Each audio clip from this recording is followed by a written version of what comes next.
पण म्हणजे बरोबर कामाला जातात आणि बरोबर 5 वाजता घरी येतात संध्याकाळचे. पण तो 5 वाजता घरी आला की 1 तासच रिलॅक्स होतो फक्त आणि 6 वाजेपर्यंत 6ला गेला की रात्री 12ला येतो. तो म्हणला मला आता या मुलाचा वाढदिवस 24 मार्चला आहे.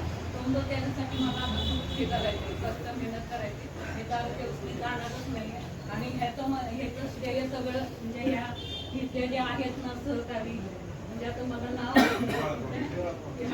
फाउंडेशनचे जे आहेत त्यांचे खरंच मनापासून आभार मानते की मी म्हणजे माझ्या मिस्टरांचं तर मी म्हणते की इथूनच माझ्या आता जीवनाला सुरुवात झाली की हे लवकर पाहिजे होतं.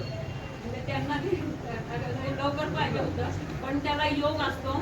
त्याला काय आता म्हणजे हे नाही ज्यावेळेस यायचं त्यावेळेसच ती गोष्ट होत असते.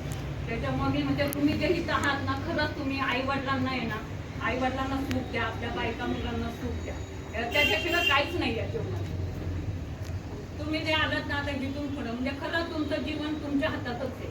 आपला उत्कर्ष आपल्या हातात कसा वाढवायचा त्याच्यामुळं म्हणजे खरंच सगळे चांगले होऊन जा. परत येऊ नका म्हणजे तुम्ही इथून गेलात ना की परत नका येऊ प्लीज. म्हणजे हे सांगते माझं तळमळीचं सांगते की मी अनुभवते म्हणून मी सांगते की परत येऊ नका आणि तुमच्या जीवनात खरंच आनंदी घडेल. म्हणजे असं चांगलं राहता हसून ठेवून राहता.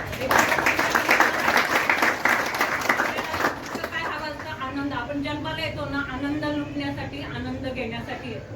बाकी काही नाही. सगळं खालीच राहते वर काही जात नाही. त्याच्यामुळे फक्त आनंद मिळतो आपल्याला.